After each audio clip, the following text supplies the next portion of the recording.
exercício diz o seguinte: a função f definida em reais menos o 2 por f de x igual a 2 mais x dividido por 2 menos x é inversível. Muito bem. Bom, o que significa, né, essa função f de x igual a 2 mais o x dividido por 2 menos o x, dizer que ela é definida em reais menos o valor 2.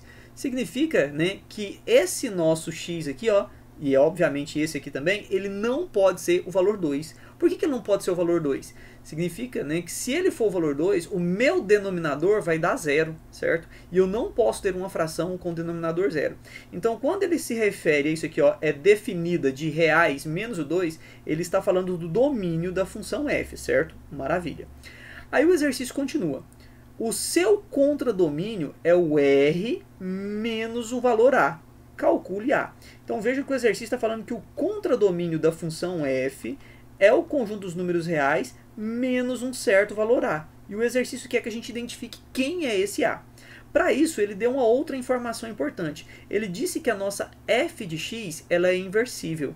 Tá, qual é a consequência, tá, professor, dessa nossa f ser inversível? Vamos pensar aqui um pouquinho, né? Vamos pensar aqui na nossa função f de x. Vamos pensar no seu domínio e no seu contradomínio. Vamos representar isso aqui agora através do diagrama de Venn, né? Vou chamar aqui o conjunto A, o conjunto do domínio da função f. Vou chamar aqui o conjunto B de contradomínio da função f, certo? Então aqui está aqui o domínio, né? Deixa eu colocar aqui de novo. Esse aqui vai ser o nosso domínio e esse aqui vai ser o nosso contradomínio da função f, certinho? Maravilha. Bom, agora o que isso significa? Nós temos aqui a função f, né, que faz com que os elementos x do conjunto A cheguem lá nos valores y do conjunto B.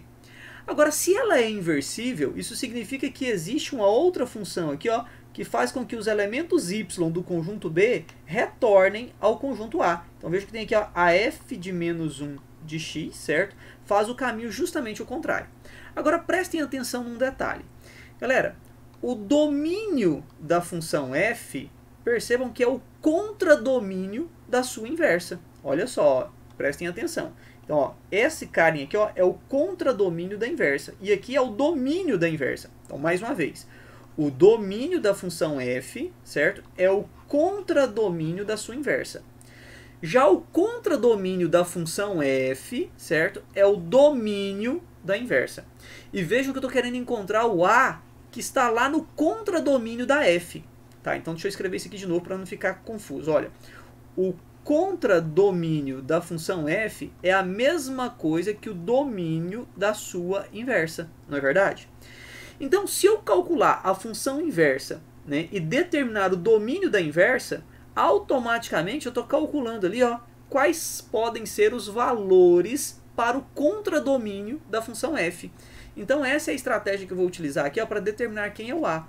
Então, a primeira coisa que eu tenho que fazer é calcular ali, né, a inversa da função f.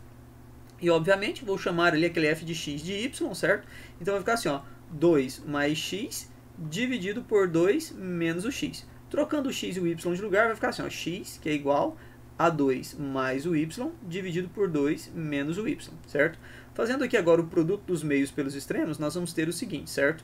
Uma vez o 2 mais y vai ficar assim, ó, 2 mais y, que é igual a x, que multiplica o 2 menos o y. Vejam que o meu x vai fazer aqui, né, para a propriedade distributiva da multiplicação.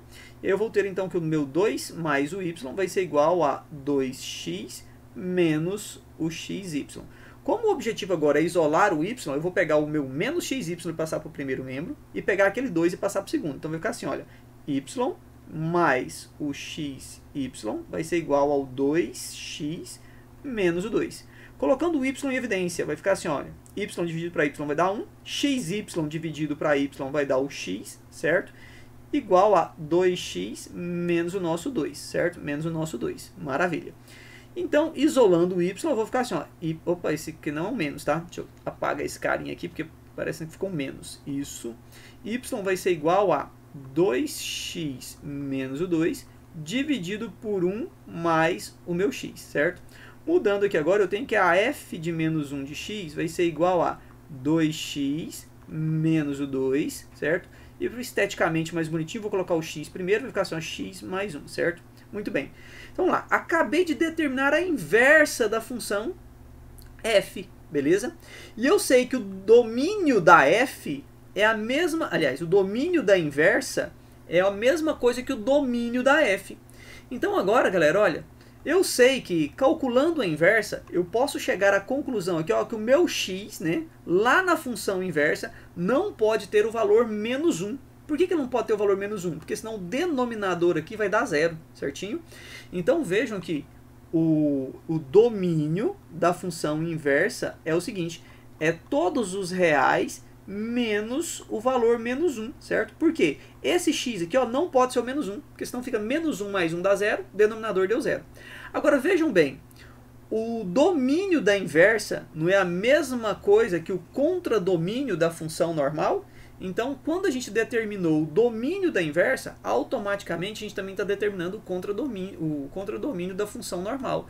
E aí, de cara, né, a gente consegue determinar quem é o nosso A. Quem deve ser o nosso A? O nosso A, né, obrigatoriamente, é o nosso menos 1, certinho? E aí, se o nosso A é o menos 1, mais uma vez, eu venho aqui, né, e posso falar o seguinte, né? O nosso contradomínio da função f, então, vai ser igual a os reais menos o nosso valor aqui, ó, menos 1. Beleza?